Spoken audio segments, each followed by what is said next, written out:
და ბოლო ამბები პრეზიდენტ ტრამპის და კիր სტარმერის შეხვედრიდან ბრიტანეთის პრემიერი იმყოფება ვაშინგტონში. არ მჯერა რომ ზელენსკის დიქტატორს დავუძახებდი.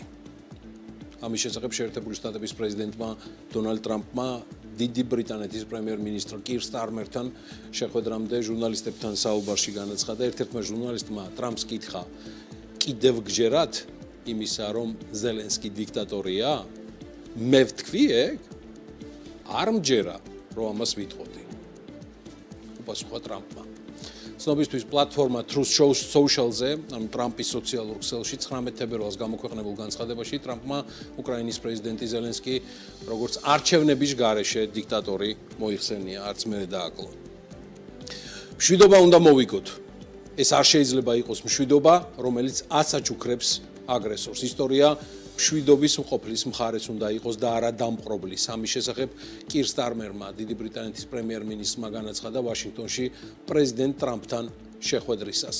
და აი ამ ერთობლივ პრესკონფერენციაზე დიდი ბრიტანეთის პრემიერის თქმით, შეთანხმება უნდა იყოს იმგვარი, რომელსაც აღნიშნავენ უკრაინაში და მსოფლიოში. ამასთან სტარმერის განცხადებით ფსონები ძალიან მაღალია და მოკავშირეები ერთად იმუშავებენ, რათა კარგ შეთანხმებას მიაღწიონ.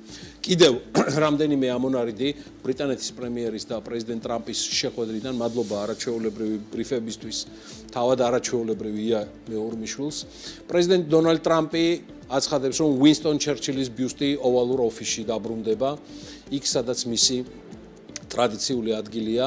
ტრამპი აცხადებს, რომ ძალიან წარმატებული ზარები ჰქონდა პრეზიდენტ პუტინთან და პრეზიდენტ ზელენსკისთან და წინ მივდივართო.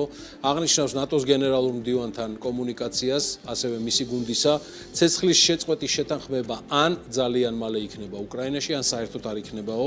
დღეს ის ელოდება დღის პირველ ნახევარში ამერიკის დროით პრეზიდენტ ზელენსკის და აქ მოხდება ისტორიული შეთანხმების ხელისმოწერა და შეთანხმება ძალიან კარგია უკრაინისთვის და ძალიან კარგია ამერიკის გადასახადის გადამხდელებისთვის მინერალებზე და წიაღისეულზე შეთანხმება ხელს შეუწყობს ჩვენს ქვეყნებს შორის უფრო ღრმა ურთიერთობას და უკრაინის აღდგენასო.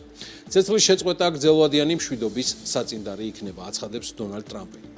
რაც შეეხება ბრიტანეთის პრემიერ-მინისტრ კիր სტარმერს, მან ბრძანა, რომ ვერ გვექნება მშვიდობა, რომელიც აგრესორს დააჯილდოვებს. რთული, მაგრამ სამართლიანი მშვიდობის მისაღწევად ერთობლივად მუშაობთ. ბრიტანეთი მზად არის უკრაინაში ხმელეთზე ჯარისკაცების და ცაში თვითმფრინავების გასაგზავნად. მოკლედ კიდევ ბევრი რამ შეიცვლება. ვნახოთ დღევანდელი შეხვედრის შედეგები პრეზიდენტ ზელენსკის და დონალდ ტრამპს შორის.